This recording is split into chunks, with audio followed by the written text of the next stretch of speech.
Britishna matam kuina Manipur gi achengba tanja ngaiduna leirakpa mangphaunare Manipur gi shasan British ki khayata takhre Britishna Manipur lawsinkhre aikhoi gi pakhangba yekpa ngauba phiran chingthaduna British ki angang ba jek ki phiran paihankhre athuba matamda hana kasar gi deputy commissioner oiramba Major S.N.P. Maxwell Sahepo Manipur ge administrative chief political officer haple aduga Brigadier General H. Colette Puna Manipur Field Force ke commander haple British na Manipur lawsilaba matungda lebak se British India gi sarukam oigadra natraga princely state am oigadra haiba wafam ase British sarkar gi mamangda takhe yamna kuina khanaraba matungda princely state ama oina British sarkar gi makhada thamba haina warep nakhi warep ase Kristapta lising amaga chanipan maribudra mathoige August ki tang kun mathoida sanat tamo oina Gazette of India number 1700 da phongkhe madugi matungina Manipur British India da tilhan khidre Raija Singak pagi bahar Governor General in Council na khanba ningthau amada sinagani haiba wafam so sanat aduda palle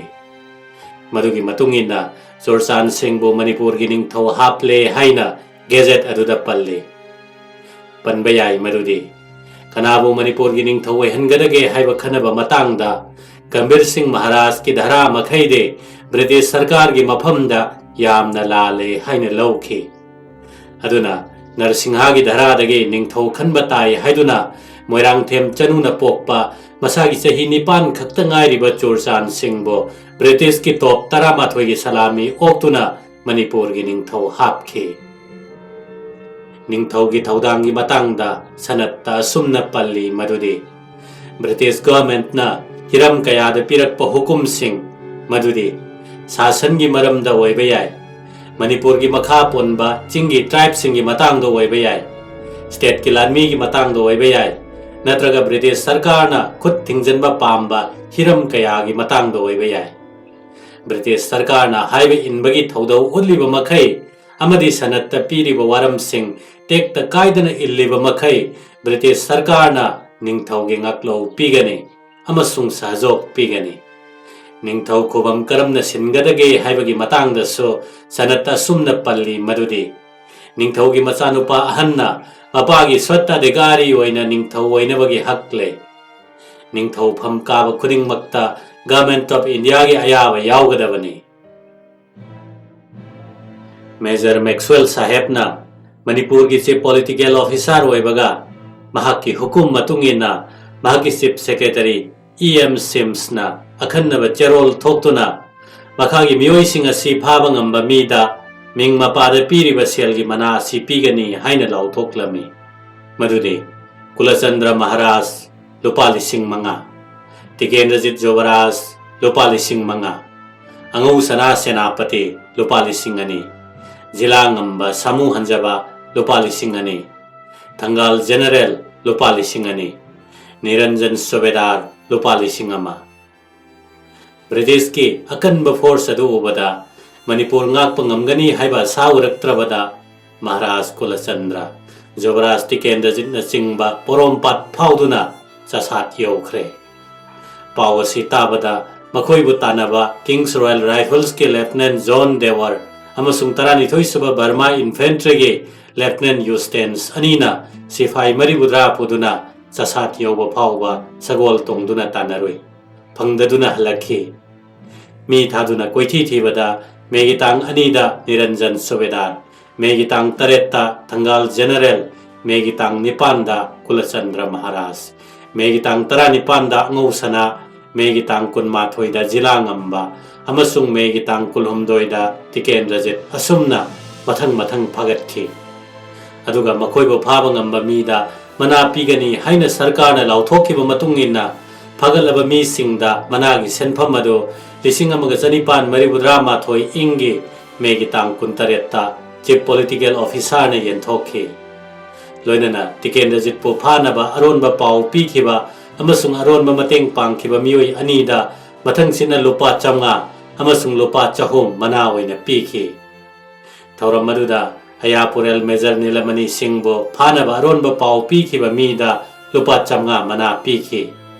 Luwang ꯅꯤꯡꯊꯧ colonel ꯁꯥꯃꯨꯕꯨ ꯐꯥꯅꯕ ꯑꯔꯣꯟꯕ ꯄꯥꯎ ꯄꯤꯈꯤꯕ ꯑꯃꯁꯨꯡ ꯃꯇꯦꯡ ꯄꯥꯡꯈꯤꯕ ꯃꯤ ꯑꯅꯤꯗ ꯂꯨꯄꯥ 100 ꯃꯅꯥ ꯄꯤꯈꯤ꯫ ꯃꯅꯥ ꯐꯪꯈꯤꯕ ꯃꯤꯑꯣꯏꯁꯤꯡꯒꯤ ꯃꯅꯨꯡꯗ ꯈꯦꯂꯦꯟꯗ꯭ꯔ ꯁꯨꯕꯦꯗꯥꯔ, ꯑꯅꯨꯁꯤꯡ ꯁꯤꯄꯥꯏ, ꯁꯔꯀꯥꯔꯒꯤ ꯀꯔꯃꯆꯥꯔꯤ ꯑꯃ ꯌꯥꯎꯔꯤ, ꯑꯇꯩꯗꯤ ꯃꯤꯆꯝ ꯄ꯭ꯔꯖꯥ ꯉꯥꯛꯇꯅꯤ꯫ ꯐꯥꯒꯠꯂꯦ ꯍꯥꯏꯔꯤꯕ ꯊꯪꯒꯥꯜ ꯖꯦꯅꯔꯦꯜ ꯑꯃꯁꯨꯡ ꯇꯤꯀꯦꯟꯗ꯭ꯔꯖꯤꯠ ꯑꯅꯤꯒꯤ ꯃꯇꯥꯡꯗ ꯄꯟꯕ ꯌꯥꯕ ꯋꯥꯐꯝ ꯈꯔ ꯂꯩꯔꯤ꯫ ꯃꯗꯨꯗꯤ ꯊꯪꯒꯥꯜ ꯖꯦꯅꯔꯦꯜ ꯐꯥꯈꯤꯕ ꯅꯠꯇꯦ, ꯆꯪꯖꯔꯛꯄꯅꯤ꯫ ꯋꯥꯐꯝ ꯑꯁꯤꯃꯛ ꯆꯤꯐ ꯄꯣꯂꯤꯇꯤꯀꯦꯜ ꯑꯣꯐꯤꯁꯥꯔꯅ ꯁꯤꯝꯂꯥꯗ ꯐꯣꯔꯦꯟ ꯁꯦꯀ꯭ꯔꯦꯇꯔꯤꯗ ꯃꯦꯒꯤ ꯇꯥꯡ 9ꯗ ꯊꯥꯔꯝꯕ ꯇꯦꯂꯤꯒ꯭ꯔꯥꯝꯗ ꯁꯥꯈꯤ ꯑꯣꯏꯔꯤ꯫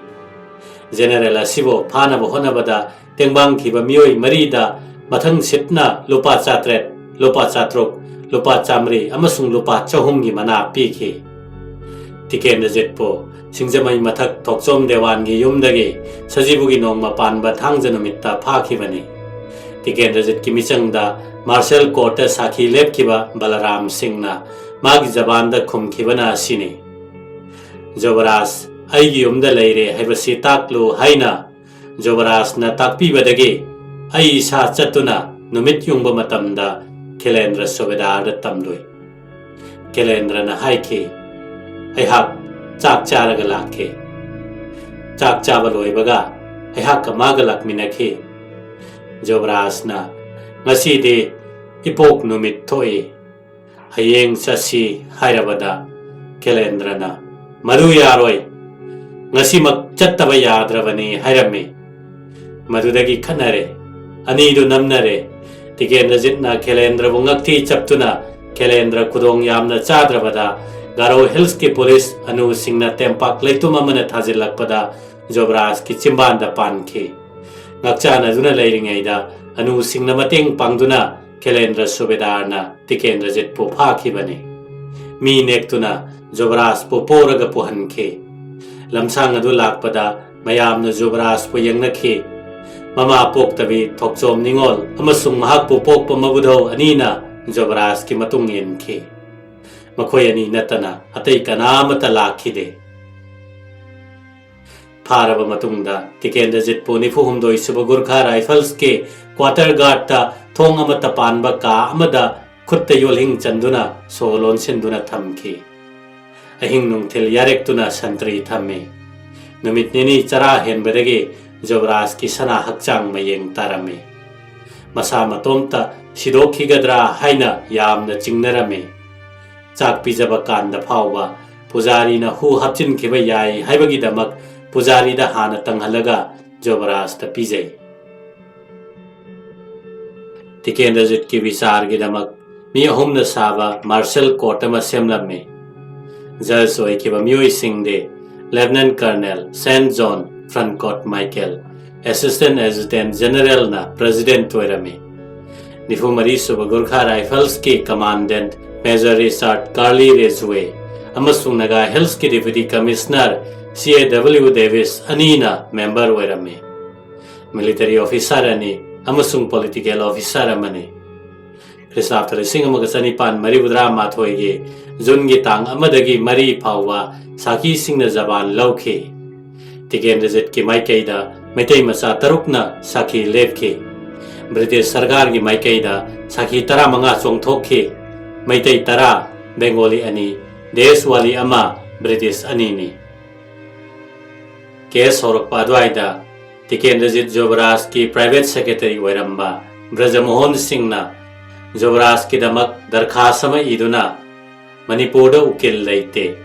कसारदगी नेक्लुनबा मतम खरदंग केस चैथोकनबा कोर्टता चंद्र सिंह कौबा निपा अमना लानखतहनखे। तोइगमसुंग हाइजबा अदु याबीददुना दरखास्त अदु अमुक हलखे। मणिपुर फंगबा कनागुमा निपा अमा नेउ हाइरखे। मदुगी मतुंगिना जून की तांग 3 तिकेंद्रजितना दरखास्त अमा इदुना इंग्लिश अमसुंग हिंदुस्तानी खरा खंगबा जानकीनाथ बासक अमसुंग बामन चरण अनीमकपु लेफनबा हाइजबदा जानकीनाथ बासकना लेप यारे। बामन चरण मुखर्जी दी साखी ओइबा यावबनिना कोर्टना महकपु दरकार ओइरकनी हाइना यारक्त्रे। साखी सिंगी जबानदगी कोर्ट असिना खंगबा ngamle madudi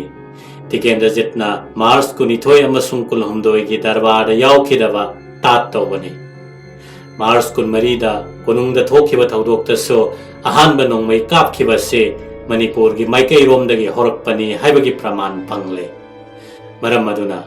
Bivadina Victoria Maharani gi matakta lan hawi haibagi SARS asi praman charabani haina court asina lawre British officer singna Mars kunmari gi hingda Bivadi bu darbar unakhi haiba sakhi pumnamakna yanaraba wafamni Maduda Bivadi na British lanmi singbo makoi khulai thado o haike wafam ado chief commissioner na yadrabada darbar loishankhi Bivadi na top karota chatkre miyam ado hanamayai kaduna leirabane makoi na British officer singi matakta hingsa tawrakhi Bivadi na magi chanaraba maro Mr. Gremot Sri Makhada Siduna Tabadu una amadi sahib sing adu khudong thiba thoklaba yai khangna adu makchatke British officer sing adu asoyangam thoktanaba makoi camp yaukinaba honakhide maram aduna Bivadi na British officer sing hatpada tengbangi haiba SARS asi praman charabani haina court asina lawre aduga Mars tang kunmarida Chief Commissioner Mr. Quinton, Lieutenant Simpson, Colonel Skin, amasung Chief Commissioner ke Assistant Mr. Cassian hatpada yawi haina Bivadi gi mathakta tawramba humsu adudi Bivadi asi mi hatpa matamda yaurambagi praman amatta phangdre court na Bivadi bu charge asidagi maralai haina lawdre aduna June gi tang tarada Tikendrajit makhagi ahanba amasung anisuba maral asi leire haina court narai haidoklame Tikendrajit na Krishnapta lising amaga chanipan mariudra mathoige Mars ki tang kun marida natraga adwaida Maharani ge mayokta Manipur da lan hauki Assam ki Chief Commissioner Mr. Quinton Nifuni soba Gurkha Rifles ke Lieutenant Simpson Colonel Skin amasung Assam ki Chief Commissioner ki Assistant Secretary Mr. Cassian po hatpada mateng pangki marala ni asigi dandi oina court na hukum tauri madudi Tikendrajit Singh orfe Manipur gi jobaras po sidriba phawba mangak samda thauri thaduna farsi tawgadabane madugi damak Bharat ki Governor General in Council ge ayaba lawgadabane Jankinat basakna rayasi maitai ronda handoktuna Tikendrajit ta tahallame matam maduda Manipuri ama phawba masak uba phangkhide Maral sing asigi mayokta Tikendrajit na June gi tang kun mangada Bharat ki Viceroy and Governor General da makpu hatpagi dandi piriba se kakthat pinaba aiba pilama tawkhe adubo madu aremba takhe panbayai madude case asida translator wariba Partas Singh orfe kuman sobedara se Jobras ka yamna yengthinaba manaune papa ka sanagi makhada thabak toramba misakne Mahaki thabak thana asi yamna chingnaningai oi haina Jobras ki Private Secretary Brajamohan Singh na court ta khanghanki adubo madu swaremba takhrabani Tikendrajit ta piriba farsi tawduna hatpagi maralasi mayokta Jobras ki maikaida Kolkata High Court ki maming chalaba ukil Manmohan Ghosh na July tarik 29 ta Viceroy in Council da aiba pelamalan khatki maduda asumna palli madudi ahanma maralda Tikendrajit na Maharani gi mayokta lan hawi haiba sigi marida sakhi singi zaban dagi khangle Tikendrajit ta British sarkar gi mathakta lan hoge haiba gi wakhal suklai leiramde wafam ase Mars kunithoida Tikendrajit masamakna Mr. Quinton bu okpa chatluwa aduna praman tawrabani Maharani gi lan missing bo thingi haiba se pumon wanabani mahakpo Mr. Quinton na namduna phana naba honaramdravadi thokriba thodok sing asi thoklam loidabani mahaki mayumda natraga mayum manakta landaraklabadi madu thingbagi masagi adhikarne wafam asimak sogaladuna Captain A.W. Hersena magi Manipur kawalarik te iri maning tambalaiba kamada atopa sakti amana hana lan lauthok tuna khulai yauna landarak labadi मधु थिंगबा हैबसे जाति अमगी मथौने तिकेंद्रजितना मार्च कुनिथोय अमसुंग कुलहुमदोयगे दरबार यावखिदबसे तात तौबनी हैब charge की मरीदसो advocate Manmohan घोषना Mrs ग्रेमुतगी फंगबा Telegram अमा पुथोक्लमी मरोलदे Mr. Greenwood found Jovraj ill on evening 23rd March. Manmohan Ghosh, Appeals of Manipur Princess, Kolkata 1891. Tikendrajit Thangai Sengna Nava Oiramle Haina Mr. Greenwood na Mars Kulumdoi Numidang Weramda Jovraj ki Sangai dagi halakpada Magi Nupida Tamkiva Maroladuni Masina Praman Taure Madudi Tikendrajit तसेंगना नादुना दरबार लाखिदबने तात तौवनते अनिशोब मरालदा तिकेंद्रजितना mister Quinton colonel Skin lieutenant Simson अमसुंग कासिन सातपदा थौबांगी हाइबगी मरीदा मनमोहन घोषना हाइखे मी हातपदा तेंगबांगी हाइना सिरिबा मरालसे कोर्ट की सेक्शन 107 की मखादा साखी सिंगी जबान मतुंगिना सथगदबने तिकेंद्रजितना थौसादबदगे साहेब सिंह हातखिबनी हाइना लौरबा फावबदा इंडियन पेनल कोड की आर्टिकल 107 की मनुंग चंदे साहेब सिंह थोरकपदा मियामना फुजिलकपा मतमदा तिकेंद्रजितना चयमा पाइदुना मियामबु तांथोखि साहेब सिंह अदु सोइदा ngamdanaba yengbinaba angom ningthauge ridharida sinarame masina तिकेंद्रजित के पुंगनिंगदा साहेब सिंह बु हातके हाइबा वखल सुक्लै लेते हाइबा प्रमाण तौरे हिरम सिंह असिगे अचुम मरान मुन्ना यंगबिरगा कोर्टना तिकेंद्रजित पीरिबा दंदी हातपगे हुकुम असे कक्थत्पियो हाइना अपील अदुदा पल्ली तिकेंद्रजित मी हातपगे मरा लेते हाइना विक्टोरिया महारानी न सुलवी अदुना महाकना अगस्त की तांग अमदा बैकॉन क्रॉस ता टेलीग्राम तोरखी सेनापति हालोय हाइना निंगे महाक मी हातपगे मरा लेते भारतता मसीगी फोल सोइदना फबो ओइरोय हौजिक नफुगी पॉलिसी चथबा यारोय अदुबो महारानी की मोट असिगी मायोक्ता भारत की गवर्नर जनरल लॉर्ड लाउंसटाउनना स्पेशल कोर्ट की हुकुम मदुगी अयाबा पिबिद्रबदे महाक मसामक गवर्नर फम थादोकनी हाइबा बिलाता स्टेट सेक्रेटरी दा खंगनखे मरम मसीदगे ब्रिटिश गवर्नमेंट सो तंगाई फदना तिकेंद्रजित पु फारसी तौदुना हातपा याबा तारमी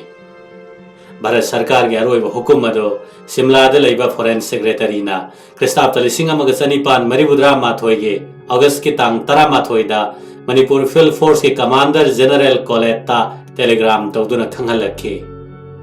महारानी की मायोक्ता लान होबा अमसुंग मी हातपदा थौदोंबगिदमक तिकेंद्रजित्ता कोर्टना फारसी तौदुना हानबा पीखिबराय अदु यारे हुकुम अदो थबक ओइना पांथोकदबने हुकुम असी थुंगलबगा मणिपुर लेबा ब्रिटिश अथॉरिटी ना खुदक्ता अगस्त तांग 13 सगोल से नुमित की नुमिदांग वायरम पुंग मंगा ताबदा तिकेंद्रजित ओरफे जोबरास ओरफे सेनापति वो फारसी तौदुना हातनब वारे लौखी अमसुंग वाफम असिगी अखन्नब चेरोल थोक्तुना अगस्त की तांग 12 मणिपुर फील्ड फोर्स के कमांडर जनरल कोलेटना प्रजा पुम्नमक्ता खंगहलमे नुमित असिगी नुमिदांग वायरमदा जेल मनुंगदा तिकेंद्रजित मसादा वाफम असे खंगहलमे अमसुंग मरी मता मचा मसु सिंग उनहलमे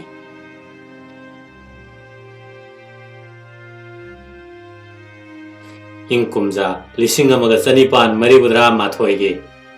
अगस्त की तांग 13 सगोल से नुमितने तिकेंद्रजित अमसुंग थंगाल जनरल अनिमकपो मतम अमतदा फैदाबुंगदा फारसी तौनबा सगाई अनि सागलमी फारसी तौगदब नुमित अदुगे नुमित युंगबा मतमदा सगाई सिंग अदु साबा लोइसेलमे बीर तिकेंद्रजित पाक नत्रगा पोलो ग्राउंड हाइना खंगनबा सिगी मनुंगदा शहीद मिनर लेरिबा मफम असिमक्तदने मरम मदुदा मफम असिदा कैथेल अचौबा अमा ओइरमे मसिना ताई मदुदे अथौबा अनिमकपो फारसी तौखिबा मफम असे मियामना उननबा कैथेल मयाई मक्तदने अमसुंग मतम मदुसो कैथेल तिंखलकपा मतमने थौदोकसे मणिपुर लांदाबा चलमदाइदा तेंगोल अहुमके कमांडिंग ऑफिसर जनरल कोलेटा Governor General na lising amaga chanipan maribudra mathoi ingi April ki tang tara humdoi da pi khiba pautak mara leiba singi dandi miyam amang da pigadabani haiba adugi matunginani. Farsi ki sagai sabado Farsi numit yungba matamda loiki. Jobras punung sibami kaya na ayuk angan badagi hongna lakna ki chaurakna mili sing ni palom tin ki nupina nupadagi masingi hen ki mi yamanduna samu puthokduna miyam adu takthoklami.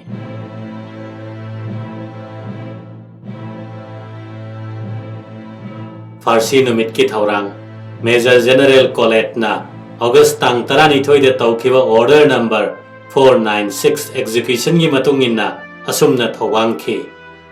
1/2 Gurkha Regiment ki rifle paiba sifai chani na nungthil pung mari makhai tabada konungi sanathong dage Farsi sagai phawba kwas tawduna lerami.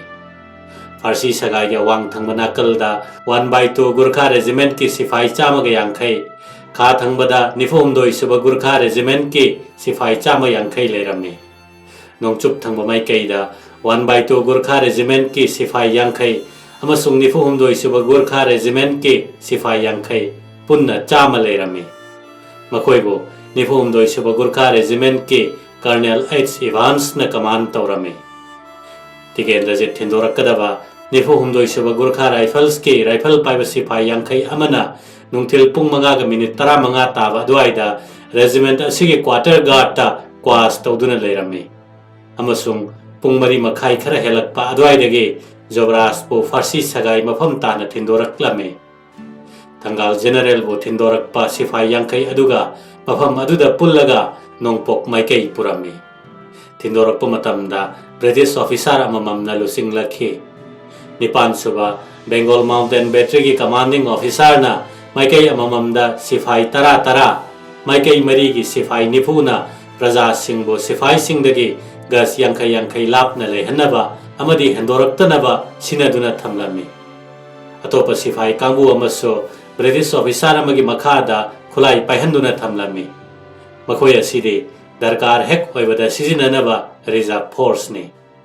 Tilamba officer singi marakta Provost Marshal amasung Senior Medical Officer A. Coleman yaurame. Akaknaba matamda Jobras amasung Thangal General puthorakhi. Tigen rajit Farsi ki sagai mathak tana makhongna kakhalami. Amasung nipa thokna chap tingna leplami. Sagai mathak adu hek yobada Farsi ki order adu paduna khanghalami. Aroiba mikup phawwa Thangal General na yeknabana haiba yakhide. Thangal General de nasinnaduna Farsi ki sagai mathakta kakhatpa ngamdre hairame. Amasung chokri amada phamanduna pukhalami. Sergeant Tamana General ki mareng banda pop phuduna hairame. Hojikti hogalo ahan.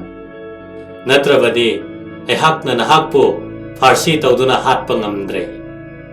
Thangalna mangonda thausadana mitpham hongdana yenglami.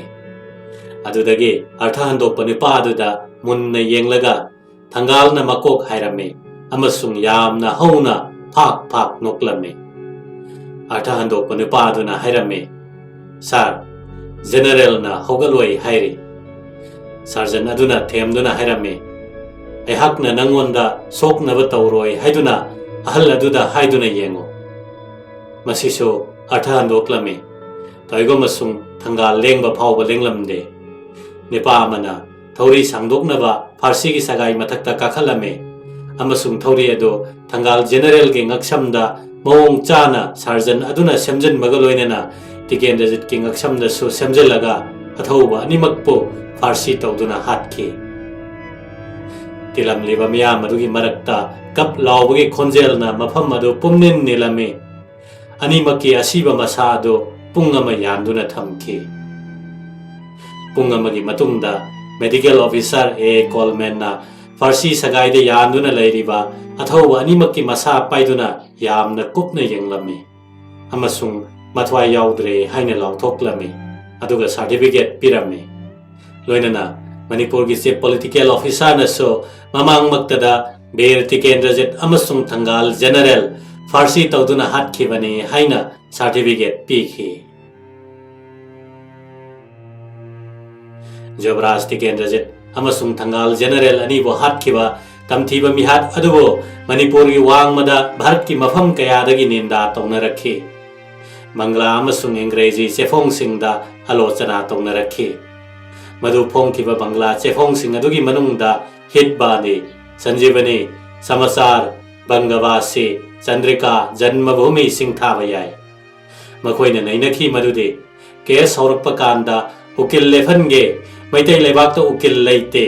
कसारदगी नेके हाइजबदा कोर्टना यारक्तबा से British राज से अतैगे मानदबा अमने आयनगे वांगमदने मियोइबगे अधिकार मांगहनमने मदुगी मथक्ता martial court की मथक्ता appeal तौजगे हाइबसु यादबा अमसुंग उकिल यावहनदबा से court अदुना नत्रगा साहेब सिंगना तौनिंगबता तौनबा खुदोंग चाबा लौबने मखोइना नैनखी मदुदे तिकेंद्रजितबु विचार तौखिबा court अदो पार्लियामेंटना सेमबा आयन अबगी मखादा सेमखिबा नत्ते जज ओइखिबा मियोइ अहुम मदुसो आयन हैबा नलमदे हिरम असिदा ममिंग चटलबा हिस्टोरियन डॉक्टर रमेश चंद्र मजुमदारना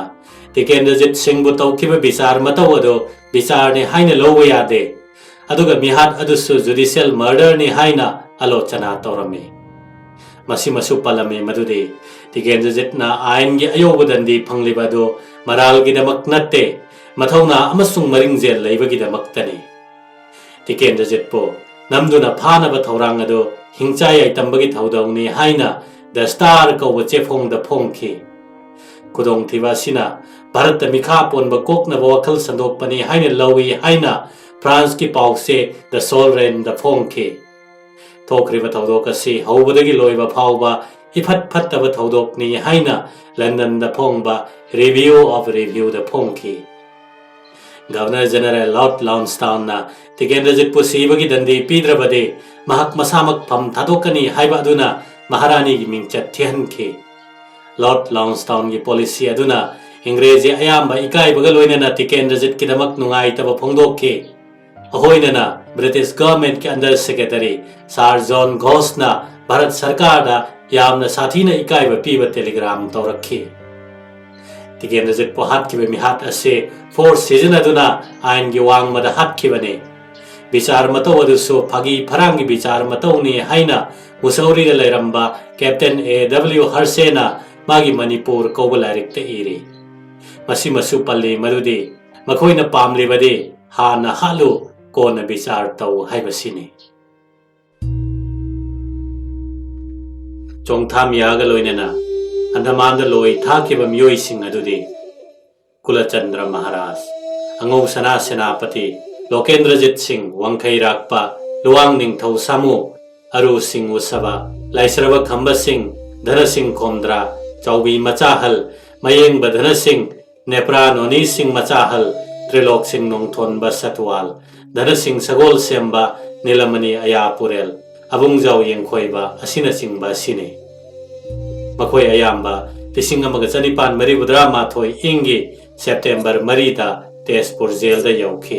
अदुगा नवेम्बर मंगादा अंडमान दा थुमखी थोखिबा थौदोक सिंहना मरम मोइदुना ब्रिटिश सिंहना गंभीर सिंह महाराज की मचा मसू सिंह पुनमकपो निंदा तौखी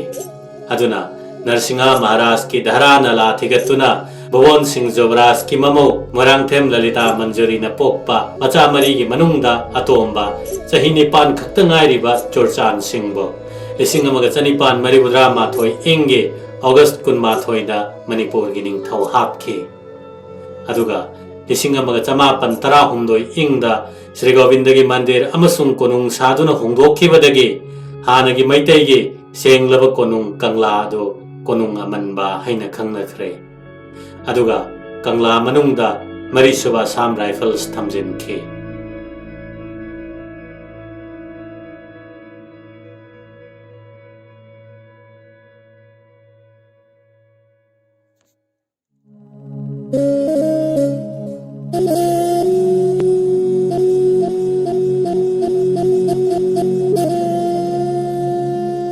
Thank you.